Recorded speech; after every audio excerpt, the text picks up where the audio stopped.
Tajā brīdī, kad mēs bijām jau televīzijā redzējuši, ka notiek uzbrukums Lietuvā televīzijas studijai, televīzijas tornim, tas lika mobilizēties jau un saprast, kāda varētu sekot situācija Latvijā.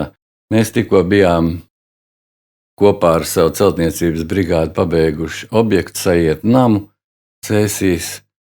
Un līdz ar to varējām vienoties, ka visi dodamies no darba objekta uz cīņas objektu.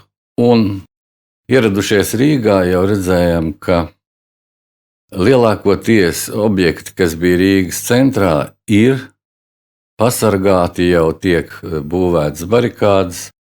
Un tad es atcerējos Ļeņina teikto, kurš teica, revolucionārās situācijās vispirmāk jāņem ir stacijas, bankas un telegrāfs. Un kas ir mūsu telegrāfs? Sapratu, ka televīzija. Un tad es devos uz televīziju, un televīzijas māja jau tajā apkārt cēlās jau barikādas, bet es devos vēl tālāk uz televīzijas torni un sapratu, ka tas ir pliks, stāv kā pirksts debesīs. Un sapazinies ar televīzijas torņa direktoru. Momentāli sākām torņa fortifikāciju, celtniecību, jo sazvanījāmies ar zetiem. Tie atgādāja mums rācijas, ar ķekavas putnu fabriku tie atved mums gāzmaskas. Un ļoti ātri organizējās tie darbi, lai uzceltu fortifikācijas gan no ūdens puses, kur varētu uzbraukt ar amfībijām, gan no ceļa puses, kur varēja braukt ar smago tehniku. Tur tika jau uzcelts ļoti vērā ņemams dubultas sienas, lai aizstāvētu torni. Un tā sagadījās, ka pavadīju šajā objektā visu nedēļu, pat nebraucot uz mājām. Tikai vienreiz bija aizdevies uz Rīgas centru, lai piezvanītu, ka ar mani viss kārtībā. Un organizējām visu to atrašanos uz vietas, un kā es smējos vēlāk, mēs pratām apvienot Ziemassvētkus ar Jāņu dienu, jeb Līgo svētkiem. Daudz ugunskura un priecīgas, optimistiskas dvēseles, kas atradās kopā un gatavs cīņai. Gatavs pat, kā saka, gulties zem tanka. Noteikti, ka tur bija arī kuriozas un interesantas situācijas. Es neļāvu fotografēt, neļāvu filmēt, jo es sapratu, ka, ja mūsu cīņa beidzās neveiksmīgi, lai nevarētu sameklēt pēc dokumentētā materiāla, kas atradās šajos aizsardzības pozīcijās, kas tie bija pa cilvēkiem.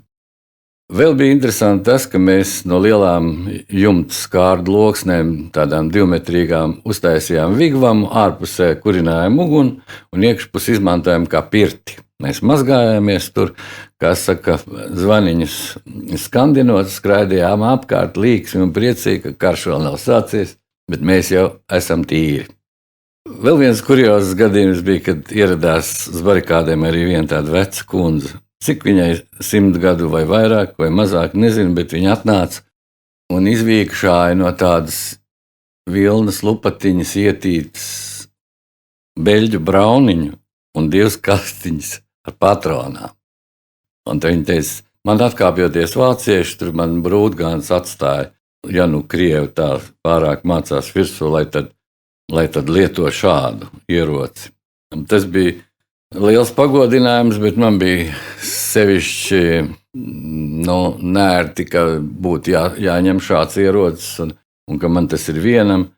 Es pateicos šai kundzei un žēl vien, ka es pat nepajautāju, kas viņa pēc vārda un uzvārda, jo tas ļoti unikāls tāds gadījums, kad sieviete, kur pārdzīvojusi karu, viņa tomēr reāli paskatījās uz šo situāciju.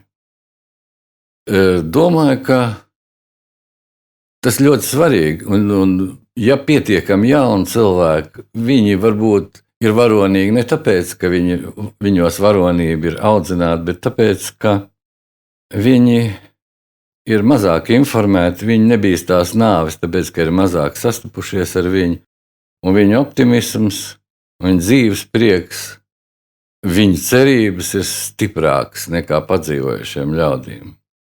kuri ir piesardzīgāki, bailīgāki, konformistiskāki.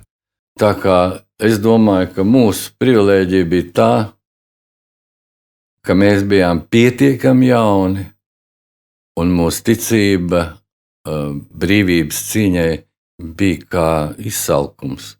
Viņu nekas cits nevarēja remdināt kā viena pati brīvība. Un es saprotu, arī mājās atrodošamies gan manai dzīvesbiedrei Ivonai, gan Elizabetei. Viņi pielipuši pie televizora, sekoja visu laiku tam, ko raidīja Latvijas televīzija, un sapratu, ka arī uztraucās. Bet viņi nebija tie, kas lika šķēršļus, lai dotos un izpildītu savu pilsonisko uzdevumu. Pat vēlāk netika apspriests tas.